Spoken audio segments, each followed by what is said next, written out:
오늘 기록한 건 좀 다르게 5절과 6절만 읽겠습니다. 성경 5절 한번 보시죠. 오늘 7절은 못하겠고요. 5절과 6절을 지난 시간에 5절은 했습니다만 5절과 6절만 보겠습니다. 요한계시록 6장 5절과 6절입니다. 함께 소리내어서 말씀을 봉독하심으로 말씀을 받습니다. 봉독하겠습니다. 셋째 인을 떼실 때에 내가 들으니 셋째 생물이 말하되 오라 하기로 내가 보니 검은 말이 나오는데 그 탄 자가 손에 저울을 가졌더라. 내가 네 생물 사이로부터 나는 듯한 음성을 들으니 이르되 한 데나리온의 밀 한 대요 한 데나리온의 보리 속대로다. 또 감람류와 포도주는 해치지 말라 하더라. 아멘. 이는 주님의 말씀입니다. 하나님 우리 아버지와 우리 구주 예수 그리스도로 쫓아 은혜와 평강과 하나님 주시는 축복이 예배 위하여 나온 여러분 모두 위에 우리 사랑하는 권속들 위에 이 시간 충만히 임하시기를 간절히 축원합니다. 축복합니다. 첫째인, 둘째인, 셋째인, 오늘 그 셋째인을 떼는 일이죠. 계시록 하시면서 앞으로도 좀 많이 남아 있습니다만 여러분은 어떻게 계시록을 받으시는지 개인적으로 말씀을 안 나누면서 제가 잘 모르는데 저는 지금 점점 더 아주 재미있어져 가고 있습니다. 저는 여러분들은 그게 재미있어질런지 그게 참 의문인데요. 사도 요한이 하나님으로부터 계시를 받고 있습니다. 묵시를 보고 있죠. 그 묵시는 앞으로 혹은 묵시를 받는 이후로 되어질 일들에 대해서 그가 쭉 하늘의 계시를 보고 기록해 놓았죠. 그의 언어로 기록해 놓았습니다. 우리는 그가 하나님께로 받은 묵시, 그 묵시를 기록해 놓은 것을 다시 한번 해석해 나가면서 그 묵시를 이해하는 것이죠. 그렇죠? 네. 그러면서 이제 인을 떼기 시작합니다. 첫째 인을 떼었더니 흰 말이 나타나서 이렇게 이야기합니다. 둘째 인을 뗄 때는 붉은 말이 나타나서 이렇게. 셋째 인을 뗄 때는 검은 말이 나타나서 이렇게. 그래서 제가 흰 말은 뭐고 말은 뭐냐? 말은 성경을 찾아보니까 바람과 같다. 그런 말씀드렸어요. 이 바람이라는 것은 여러분 그냥 우리가 느끼는 바람이 아니라 풍조지요. 풍조. 요한은 아직 보지 못했지만 하나님께서 우리로 하여금 보게 하실 또는 우리로 경험하게 하실 세상의 풍조를 얘기하는 것이다. 그런 말씀. 이런 풍조들이 임할 것이다. 그렇게 제가 해석했습니다. 그래서 흰 말은 무엇이다? 제가 흰 말은 백인들의 사상과 주의, 이데올로기가 만드는 자본주의라고 하는 바람일 것이다. 붉은 말은 그 자본주의가 합하여진 헬레니즘과 헤브라이즘을 합한 기독교라고 하는 이 기독교가 낳은 백색 말을 그 흰 백인들의 사상, 백인들의 주의, 그들의 이데올로기도 기독교를 기반으로 하고 있고 그것으로 말미암아 세계가 막 너무너무 힘들어질 때 그 기독교에 썩어지고 부패된 곳에서 잉태되는 것이 붉은 말, 적색 공산주의. 그렇게 우리가 그 공산주의의 바람이 불어오게 되죠. 세 번째는 셋째 인을 떼실 때 검은 말이 나왔다. 검은 바람이에요. 우리가 흔히 아프리카를 검은 대륙이라고 그러잖아요. 검은 대륙. 그 검은 대륙을 어떤 국한에서 그들만 보는 게 아니라 때로는 그들의 피부색과 인종만 보는 게 아니라 물론 검은 흑인들이 많이 삽니다만 그걸 보는 게 아니라 이제 검은 바람. 이것을 제가 얘기했어요. 제3의 세계. 자본주의 국가와 공산주의 국가 외에도 있죠. 그런데 이 사람들은 검다라고 하는 게 뭐냐? 아직도 경제적으로 낙후하고 후진적인 나라. 그런 세계의 바람이 또 하나 있다 하는 것이죠. 오늘은 그 세 번째 바람입니다. 세 번째 바람.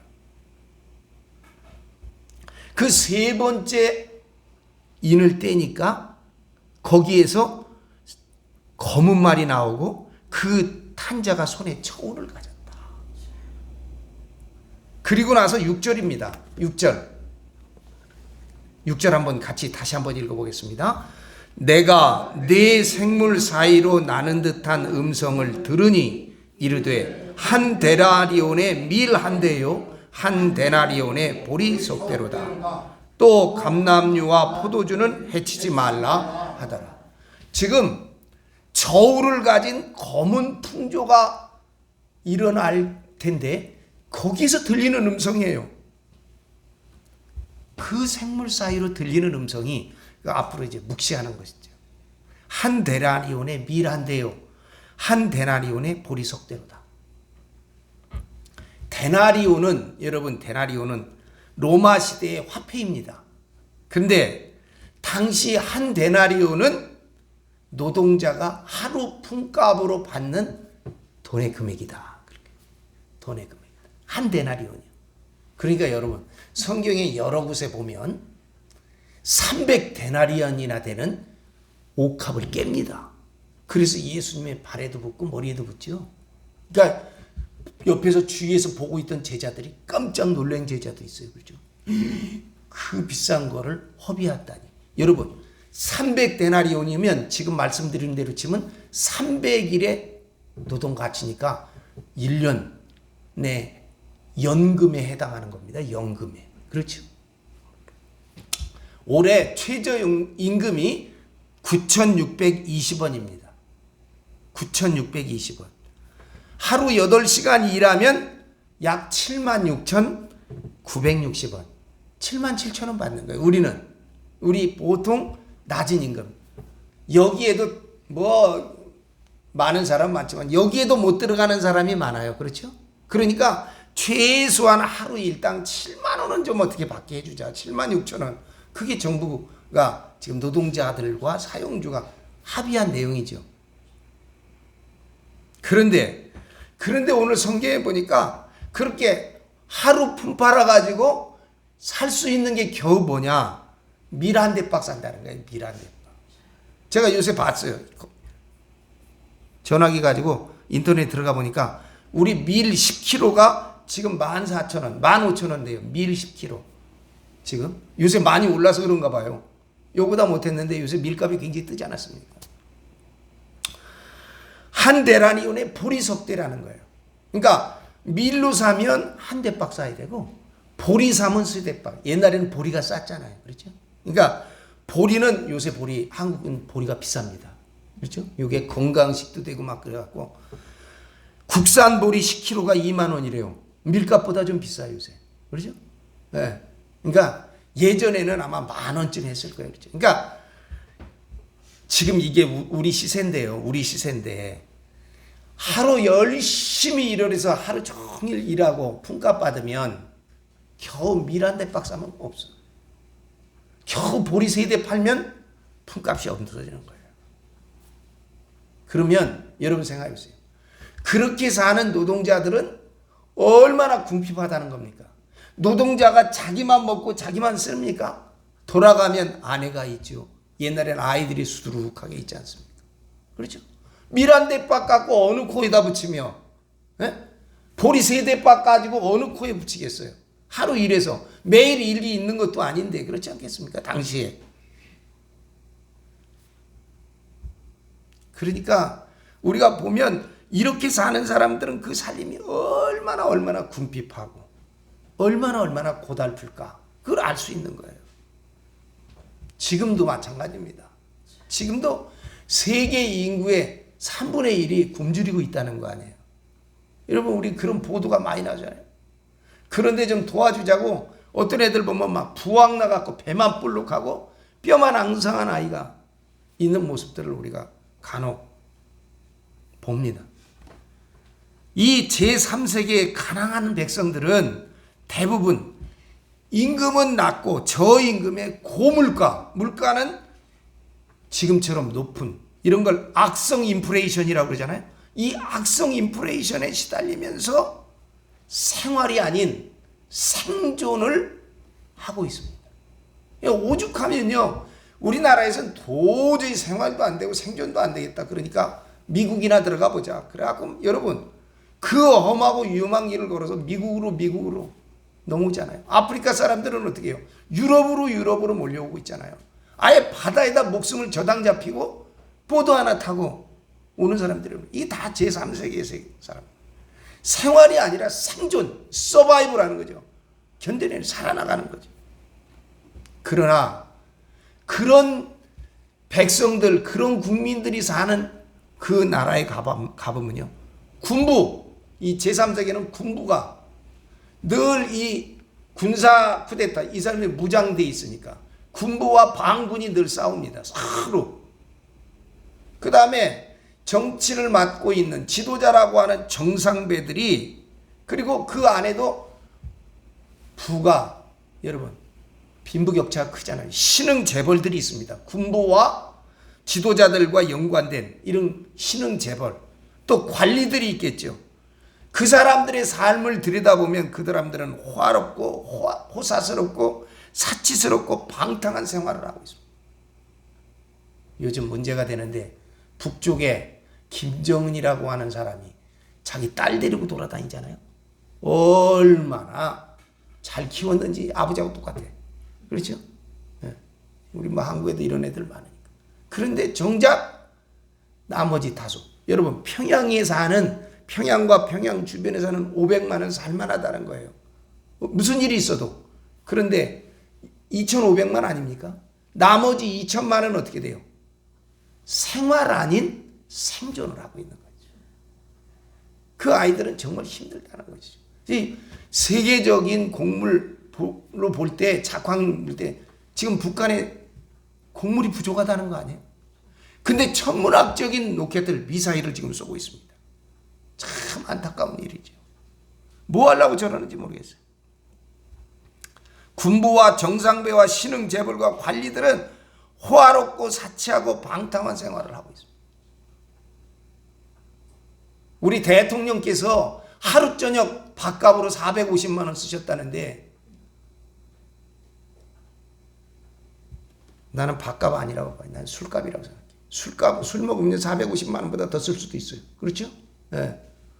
하루에 뭐 몇천만 원어치 술 먹는 아이들. 그 술 한 병에 뭐, 여러분 술 한 병에 얼마나 고가가 있습니까? 당연히 그렇게 쓸 수 있죠. 당연히 그렇게 쓸 수 있습니다.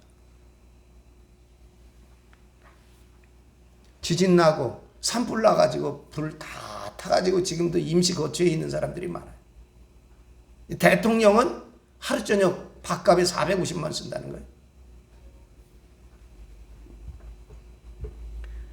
온갖 정치적인 부패와 무능과 부조리한 병리 현상 속에서 정권을 틀어준 사람들은 너털 웃음을 웃고 침묵을 강요당하고 있는 백성들은 분노하고 있습니다. 그렇게 돈 많이 들어가는데 여러분, 다음 정권이 용산으로 절대 가지 않습니다. 근데 용산에다가 천문학적인 돈을 들이고 있잖아요. 그것도 국방부 합참이 다 문제가 되고 걸리는 그 사람들 다 내쫓고 겨우 용산 가서 뭐 하겠다는 거예요. 세종에다 차라리 잘 짓든지. 그리고 행사는 다 청와대 와서 하잖아요. 지금. 나란 일 하면서 국회의원 하면서 의정활동비로 준 돈 집에 갖고 가서 다 자기 아내 해주면서 생활비 썼다는 거 아니에요? 국민들 위해서 자기들의 지역 국민들이 어떻게 살아가는지, 나라가 어떻게 돌아가는지를 보살피고 하는 데 쓰라고 준 돈을 가서 자기 생활비 하는 거예요. 힘 좀 있다는 검사들은 말이에요. 아무리 뇌물 받아도, 아무리 대접받아도요, 김영란법 상관없어요. 90만 원 술 먹었다잖아요. 90만 원어치씩 술 먹었으니까 나눠보면 죄 안 된다는 거 아닙니까? 이게 온갖 부패와 부정과 부조리 아닙니까? 이거 병리 현상들이죠.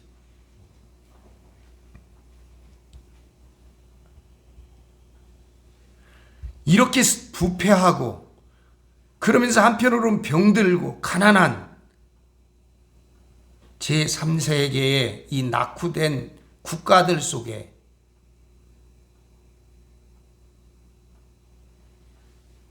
감람류와 포도주가 있다는 거예요. 여러분 보세요. 한 데나리온의 밀한데요, 한 데나리온의 보리석대로다. 또 감람류와 포도주는 해치지 말라 하더라. 이렇게 낙후되고 이렇게 고달프고 궁하고 이렇게 침묵을 강요당하고 있고 시달리고 있는, 여러분 이런 나라 특징이 있어요. 이스라엘 북쪽에는요, 오른쪽에는 시리아가 있고 왼쪽에는 네바론이라는 나라가 있어요. 그리고 그 가운데 헬몬산이 있습니다. 이 헬몬산 산맥이 있죠. 근데 그 헬몬산 기슭에 아래쪽엔 이스라엘이고 북쪽으로는 헤즈볼라가 장악하고 있어요. 헤즈볼라라는 단체래요. 이게 이제 옛날에는 팔레스틴에서 독립해 나간데 아랍 세력들이죠. 이거는 레바논 정부군하고 또 달라요. 이 사람들은 총으로 무장했어. 간혹 이 사람들은 화나면 가자에서 이스라엘 쪽으로 포탄 날리듯이 헤즈볼라는 그 헬몬산 기슭에서 이 이스라엘 북쪽에 포탄을 날려요. 그래서 제가 이스라엘 살을 때 제가 그 단 혹은 가이세라 빌립보를 보고 다시 갈릴리 쪽 남쪽으로 내려올 때요, 걔네들이 하루에 포탄을 한 300발쯤 쏴요. 예? 조그마한 포로. 그러면 거기 다 농사 짓고 그러는 데거든요. 그러니까 마을들도 있지만 큰 도로가 있는데 사람 인구 밀도가 그렇게 많지 않은데 이 순례자들이 그 버스가 오니까 그 도로에서 그러면 그렇게 포탄이 날라오면 우리나라는 큰일 나지 않습니까? 근데 그 사람들은 도로를 차단해. 일로 돌아가시오. 왜냐면 포탄 떨어질지 모르니까. 그러고는 이스라엘이 공군기가 가고 걔네들 다 막 폭격해야 되는 거죠. 근데 이 헤즈볼라가 레바논 정부보다 힘이 더 강해. 이 테러 단체로 규정되어 있는데 뭐 이스라엘한테 보기에는 테러 단체죠. 근데 이 헤즈볼라가 점점 그 지역을 확대하면서 오히려 이 무장 세력들이 국민들에게 의료도 해주고 먹을 것도 갖다 주고 그래요. 그러니까 레바논 정부가 오히려 헤즈볼라에 손을 못 써. 이 점점 더 이 무장한 세력들, 이런 것들을 카르텔이라고도 얘기하는데 이 세력들이 힘이 나는 거예요. 저 마약을 주로 생산하는 남미라든가 저 아프리카에 가면 이런 무장 카르텔들이 많아요. 세력들이. 우리는 무슨 파. 그래갖고 그 사이에 위에 집권자들하고 그 사이에 다투니까 늘 시달리는 건 뭐예요? 백성들이 시달립니다. 이거 죽지도 못해 살지도 못해. 누구 총에 맞을지도 몰라요. 그런데 이렇게 부패하고 병들고 가난하고 궁핍한 제3세계 이 후진 국가들 속에 지금 뭐가 있나? 감람류와 포도주가 있다는 거예요.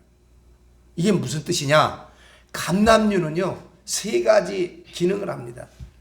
이 감람나무 올리브 기름은요 우리는 식용으로 많이 쓰잖아요. 기름 해갖고 튀겨 먹고 부쳐 먹고 이 식용으로 써요. 근데 이게 두 번째로는요 의약용으로도 쓴다고 그래요. 의약용. 이 올리브를 그 사람들은 절여서 먹어요. 우리 김장 담듯이 파랄 때 따갖고 파랗게 짜게 담그는 것도 있고 씨 빼고요. 꺼멓게 익었을 때 씨 빼고 꺼멓게 담는 김장이 있어요. 그거 하루에 몇 알씩 먹습니다. 밥 먹을 때마다. 우리는 고작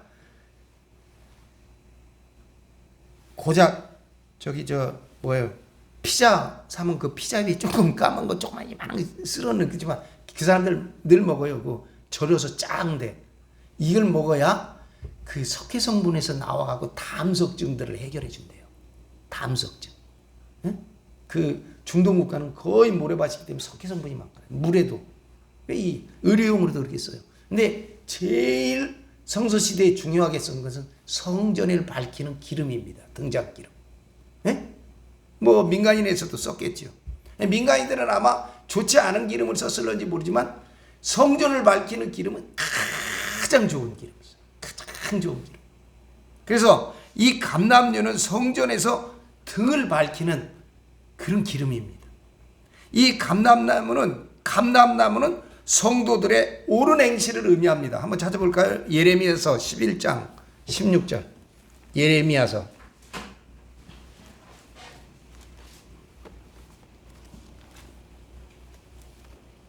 예레미야 11장 16절.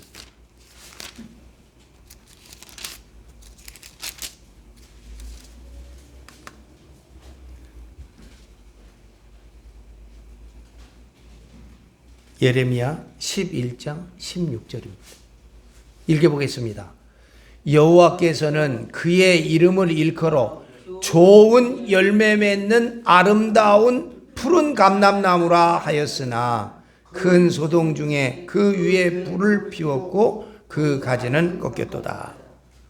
여호와가 그 이름을 일컬어 좋은 행실 맺는 푸른 감람나무이라. 좋은 열매를 맺는. 이 감람나무는 성도들의 옳은 행실을 의미합니다. 좋은 행실. 그런가 하면 포도주는 속죄의 보혈을 상징하는 술입니다. 우리가 봤듯이 마태복음 26장 28절에 보면 이것은 죄사함을 얻게 하려고 많은 사람을 위하여 흘리는 바 나의 피, 곧 언약의 피다.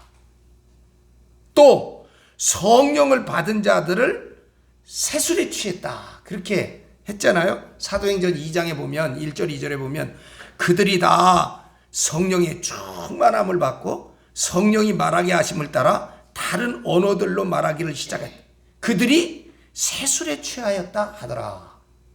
이 포도주는 속죄의 보혈을 상징하고 포도주는 성령 받은 자, 세술에 취했다. 감람류와 포도주는 진리의 등불을 밝히는 자와 정의를 위하여 죽어가고 있는 순교자를 암시하고 있습니다. 아멘. 여러분, 이게 공동번역 성경이에요. 공동번역 성경. 여기 외경이 들어가 있는데 이 공동번역 성경으로 풀어서 제가 한번 읽어드리겠습니다. 이 공동번역 성경은 어떻게 써있냐? 이렇게 써있어요. 6절인데 그러자 하루 품삯으로 고작 밀한되 아니면 보리석대를 살 뿐입니다. 올리브 기름이나 포도주는 아예 생각하지도 말아라 하는 소리가 들려왔습니다. 그렇게 풀이했어요. 공동 번역이 번역해놓은 문맥으로 보면 하루에 한 데나리온을 보는 저임금 노동자들은 감람나무유, 올리브유나 포도주는 사 먹을 수 없는 비싼 식품입니다. 요새 우리나라에서 제일 비싼 거는 아마 대게일 거예요. 대게 1kg에 몇만 원 간다잖아요. 그 다음에 여러분 랍스터 이런 거 다 수입품이니까 비싸잖아요. 이걸 어떻게 노동자가 이걸 사 먹습니까? 지금 얘기하는 거예요. 감람류나 포도주는 아예 생각하지도 마라. 이게 원래 이스라엘에서는 식사의 기본이기는 합니다. 아무튼 그러나 감람류와 포도주는 먹는 식품이면서 진리의 등불을 밝히고 희생의 피를 흘리는 순교자를 상징하고 있음을 여러분 깨달아야 합니다. 정치적인 부패, 경제적인 가난함, 궁핍함 속에 신음하는 제3세계에 참된 진리의 수호자가 있다는 놀라운 암시를 우리에게 해주고 있습니다. 여러분, 흰말이 했던 백인의 세계, 자본주의의 풍요로움 속에서 황금 우상을 섬기고 숭배하는 백색 기독교인들, 공산주의의 통제 속에서 무신론 우상을 섬기는 막스 교도들 속에서는 참신앙을 발견할 수가 없습니다. 그러나 비록 물질적으로 가난하고 궁핍하고 과학과 기술적으로는 뒤떨어졌지만 정신적인 유산, 신앙적인 유산, 믿음의 유산은 유산만은 풍성한 나라들이 있다는 것입니다. 그게 제3세계라는 거예요. 여러분, 모든 종교는 아시아에서 발생합니다.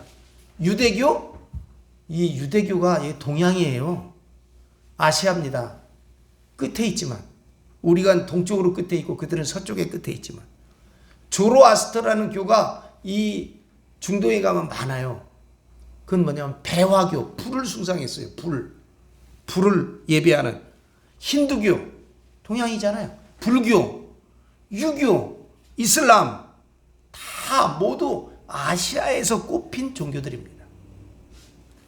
헤브라이즘과 헬레니즘을 혼합하여 만들어낸 기독교는 복음 진리를 잘못 해석한 것이 너무나 많습니다. 그리고 그 토양에서 자본주의와 공산주의의 이데올로기가 탄생해서 끝내 세계를 혼란함 속에 지금 점점 몰고 가고 있습니다. 전에 말씀드린 대로 여러분, 기독교인과 예수님을 믿는 사람을 혼동해서는 안 되며 기독교의 교리와 복음의 진리를 혼동하거나 착각해서는 안 됩니다. 기독교란 예수님의 복음을 변질시킨 구약형의 종교임을 잊어서는 안 됩니다. 그래서요, 이 성전과 성막을 본뜬 교회는요, 아직도 여전히 구약형의 교회예요. 이 안에서 여호와를 얘기하잖아요. 여호와,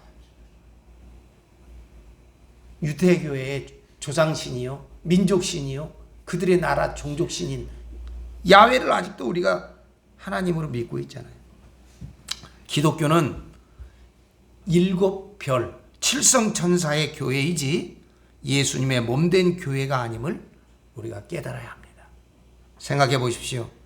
예수님께서 이 땅 위에 오신 목적이 기독교를 만들고 세우기 위해서 오셨습니까? 예수님을 기독교의 교주가 되게 위해서 이 땅에 오셨습니까? 그렇게 생각하십니까? 우리는 성숙한 역사의 성인이 되어서 예수님의 도의 진리를 깊이 깨닫고 높이 고양해야만 합니다. 예수님께서는 온 인류 구원을 위해 오신 하나님 그 자체이셨는데도 어찌 기독교라는 이름에 갈라진 분열된 교회의 교주 노릇을 하고 계시겠습니까? 기독교는 본질상 구약형의 거물 교회이므로 불교, 유교, 도교, 힌두교, 이슬람과 같이 동일 선상에 위치하고 있는 계율의 종교입니다. 여러분, 유일하신 하나님 야훼를 제일 잘 믿는다고 광신하던 유대교가 초림 예수님에 의하여 버림을 받고 저주를 받은 종교가 된 것처럼 자본주의와 공산주의의 사생활을 낳은 기독교도 재림 예수에 의하여 버림을 받지 않을까 우리는 깨어 있어야 합니다. 진정으로 깨어 있는 자라고 한다면 하나님과 예수님과 성령을 믿어야지 기독교를 믿고 무조건 따르는 신자가 되어서는 안 될 것입니다. 이게 여러분 전부라고 생각했던, 그래서 교회에서 상처받고 교회에서 여러분 소외되고 교회에서마저도 인정받지 못한 사람들이 나가가지고 여러분 만드는 교회들이 뭐예요? 그래서 만드는 교회들이 사이비 교회 아닙니까? 요새 넷플릭스라고 하는 곳에서 이거 보신 분이 있을지 몰라요. 정명석이에 대한 거를 지금 띄워가지고 이게 무슨 기독교입니까? 그게 무슨 교회입니까? 기독교 잘못된 뿐만 아니에요. 지금 계속 있다는 거예요. 한 10개 정도 할 거라는 거예요. 10개. 피지로 간 어떤 무슨 옥순인가 무슨 뭐 여자 목사. 저 브라질에도 있다고 제가 설명했잖아요. 그렇죠? 이런 사람들을 데려다가 쇠뇌시켜가지고 완전히 노예를 만들었어요. 아무것도 생각하지 못. 뭘로요? 기독교의 이름으로 그럽니다. 그리고 자기들이 예수라는 거예요. 그리고 자기.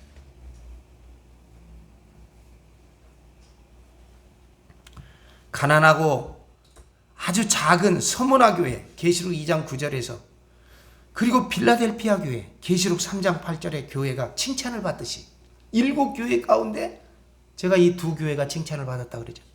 비록 물질적으로는 가난하고 경제적으로는 궁핍하고 후진국이지만 제3세계 국가 속에 하나님께서 바라시는 감람류와 포도주가 있으니 이 얼마나 기쁜 소식. 그거 건들지 마라.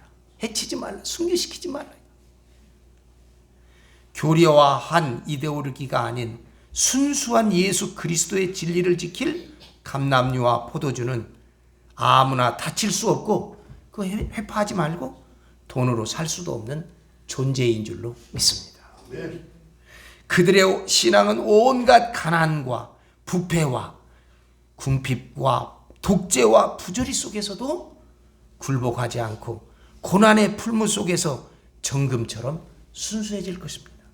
사랑하는 여러분, 기독교가 아닌 예수를 믿고 교리가 아닌 복음의 진리를 실천하고 그것으로 깨달아 이긴 자만이 예수님의 십자가를 믿고 따르는 자인 줄로 믿습니다. 기독교 자본주의는 오른편 강도의 십자가를 믿는 우익 종교와 막스 공산주의는 왼편 강도의 십자가를 믿는 좌익 종교임을 깨달아야 합니다. 골고다에서 고난받은 예수님의 십자가는 가운데 자리한 중도의 십자가였다. 지금 검은 바람이 부는 제3세계에는 선진 자본주의의 경제 침략과 공산주의의 정치 혁명이 밀수입되고 있지만 이 두 가지 악한 이데올로기를 극복하고 예수님의 복음을 고양할 진리가 이곳에서 꼽힐 것입니다. 여러분, 베네수엘라라는 나라가 있잖아요. 거기는요, 기름이 나와요. 기름이 있는 나라인데 이 기름을 정제하는데 돈이 많이 드는 기름이야. 그걸 누가 해주냐? 누가 사서, 미국이 사서 팔아줘야 돼. 근데 미국이 안 사주면 자기네는 정제할 능력이 없어요. 그러니까 기름을 가지고도 굶주리고 있어. 에? 그 안에. 그 누가 장난하는 거예요? 미국이 장난하는 거 아니에요. 그 다음에 중국의 패권주의 보십시오. 어제 뉴스 보니까 중국이요, 저 이란과 이라크를 불러다가 그 기름 산유국들 아니에요. 요새 상황이 안 좋아. 이란과 사우디아라비아. 이란은요 시아파, 사우디아라비아는 수니파예요. 파만 달러 다 모슬림인데 근데 앙숙같이 지내거든요. 왜냐하면 사우디아라비아는 미국에 지금 손을 붙잡고 있었고, 요새 그 젊은 살만이라고 하는 국왕 황세자 때문에 미국과 좀 거리가 있어요. 네? 소련하고 붙어 자꾸 그 사람이. 그렇지만 옛날에 사우디 왕가는 미국에 완전히 종속되어 있는 나라 아닙니까? 이 미국하고 지금 적대시하는 이란, 이 두 나라를 중국에서 불러갖고 왕이라고 하는 그 사람이 둘이 친선을 회복하고 관계를 회복하자 이런 거 하잖아요. 그거 왜 그럽니까? 거기 기름이 있거든요. 뿐만입니까? 지금 제3세기에 똑같이 1대1로라고 하는 전략을 가지고 중국이 뭐예요? 똑같이 이 자본주의를 흉내내고 카피에다가 그들을 지금 장악하는 거 아니에요? 홍콩도 공산화 시켰으니까 대만도 공산화 시키겠다는 거예요. 그냥 이 두 세력이 지금 이 태평양에서 맞붙고 있잖아요. 이렇게 선진 자본주의의 경제 침략과 공산주의의 정치 혁명이 이 3세기에 밀수되고 있지만 이 두 가지 악한 이데올로기를 극복하고 예수님의 복음을 고양할 진리가 이곳에서 꼽힐 것입니다. 나는 여기에 한국을 빼놓고 싶지 않습니다. 아멘.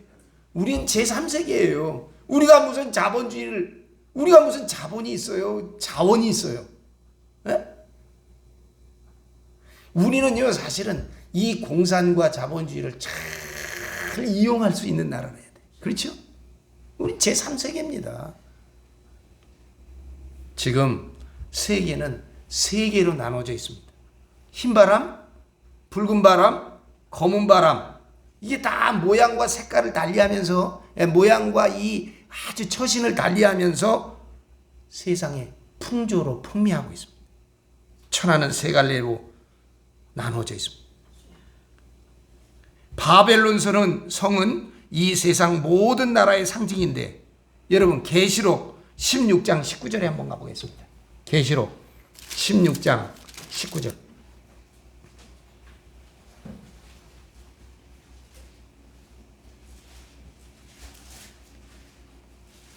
계시록 16장 19절 보겠습니다. 큰 성이 세 갈래로 갈라지고 만국의 성들도 무너지니 큰 성 바벨론이 하나님 앞에 기억하신 바 되어 그의 맹렬한 진노의 포도주 잔을 받음에. 바벨론 성은 이 세상 모든 나라의 상징인데 오늘 이 말씀을 보면 음녀의 성이 세 갈래로 갈라져 멸망을 당함을 알 수 있습니다. 이 세계가 세 개로 갈라져서 멸망. 사랑하는 여러분, 끝날 세계는 백색 자본주의와 적색 공산주의와 흑색 민족주의로 갈라져서 세워져서 서로 싸우다가 도적같이 임하여 오시는 만왕의 왕에 의하여 심판을 받게 될 줄로 믿습니다.